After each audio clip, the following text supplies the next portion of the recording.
I have to admit that for a long time, I wasn't a Messi fan. I was that guy who would say, Messi is crap. The dwarf can't compare to the great Cristiano Ronaldo. I let myself get caught up in that mindset that you have to be a fan of either one player or the other. You can't be a fan of both. And considering that I started following Cristiano Ronaldo's career early, from his time at Sporting, the side that I decided to support was well defined from the start. Fortunately, that mindset, like the battery life of my iPhone, disappeared quickly, allowing me to appreciate the greatness of both as they constantly raised the bar to new heights that only the two of them could reach. Regarding Lionel Messi, I want to start by talking about the finishing quality he possesses.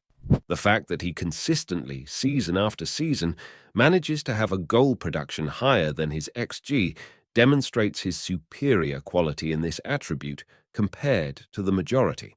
His goals tend to not be the typical and classic easy tap-ins. They often happen because he has done all the dirty work before to get into a privileged position to score a goal, normally by having dribbled past half the opposing team, which is light work for him. When I talk about finishing, I always tend to consider off-the-ball movement because these two metrics, just like the duo of Harry Kane and Son Heung-min, complement each other perfectly. It's an essential quality for any forward to position themselves in the best way possible to score a goal. Messi, however, is so incredible that very few of the goals that he scores are a product of his off-the-ball movement, which, by the way, is at a very high level. But now, let's talk about a component that is essential for having a super high finishing level, which is composure in front of goal. Messi possesses extraordinary composure, allowing him to make the best possible decision when he is in front of the goal, choosing the right type of finish for each situation. And combining this level of composure with one of the highest possible technical abilities in terms of finishes creates goals like these.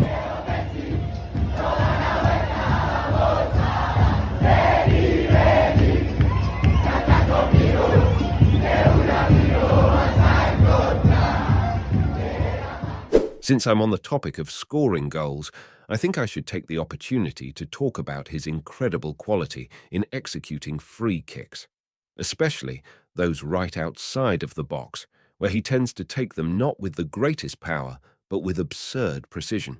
Although he may not be the best free kick taker ever, that title, for many, and for me, goes to Juninho Pernambucano, he shows an absurd ability to place the ball where he wants it. This is clearly demonstrated in another attribute in which he is probably the best in the world, which is passing. If we purely look at the numbers, players like Rodri and Bruno Guimaraes show superior numbers in this metric compared to Messi. However, the key difference is that players like Rodri and Bruno tend to play in much deeper zones on the field than Messi.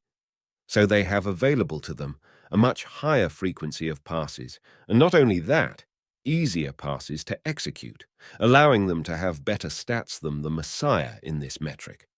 But getting back to my point, not only is his passing quality absurd, but he also demonstrates an extraordinary vision of the game, making him a player who not only has an unbelievable finishing ability, but also the ability to discover and assist his teammates at the highest level. If it is debatable that Messi is the best finisher ever, in terms of assisting, there are no possible arguments against him being the best in recent times and probably the best ever. This is what makes him the greatest attacking threat I have ever seen, because he is not only outstanding at finishing, but also in his ability to assist his teammates. So far, I have refrained from talking about another attribute in which Messi is the best I have ever seen, as I mentioned in a previous video, which is his dribbling. He doesn't have the most eye-catching style of dribbling, but it's by far the most effective. And there is simply no one who comes close to him in this attribute. There are players who remind me of Messi due to having a similar dribbling style, and the name that immediately comes to mind is Yacine Brahimi, who was an excellent dribbler, but obviously more limited than Messi. The Argentine demonstrates a perfect combination of agility, speed, acceleration, and footwork that allows him to dribble past any player on the pitch, and to be the undisputed GOAT in this attribute. However, I think it's not necessarily his dribbling quality that made him a nightmare to the opposing defense, like a broken condom is in a one-night stand. Because the truth is, you can be the best dribbler ever, but if all you do is run along the midfield from one side to the other, dribbling past players throughout the entire game, you won't bring any benefit to your team. Shocking. I'm disgusted with it. And here lies the key to the impact that Messi has when he is on the pitch.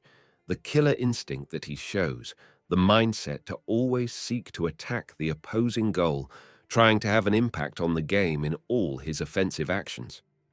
This is the type of mindset that is essential for any player who wants to maximize offensive contributions for his team. And this is what Lionel Messi is, a player who constantly seeks to have an offensive impact for his team and has absurd quality in all attacking metrics to do so. He has such a high level in each attribute that one could argue he is the best in each of them. By the way, should I talk about the Messi walk and his defensive contribution? Okay, I will. But the only thing I'll say about this is that considering his offensive contribution, if I were his coach, I'd hire a team just for him to bring a recliner and a piña colada whenever the opposing team is on the attack, because walking uses too much energy. And I want Messi as fresh as possible when my team is attacking. If you enjoyed the video, leave a like and subscribe to the channel.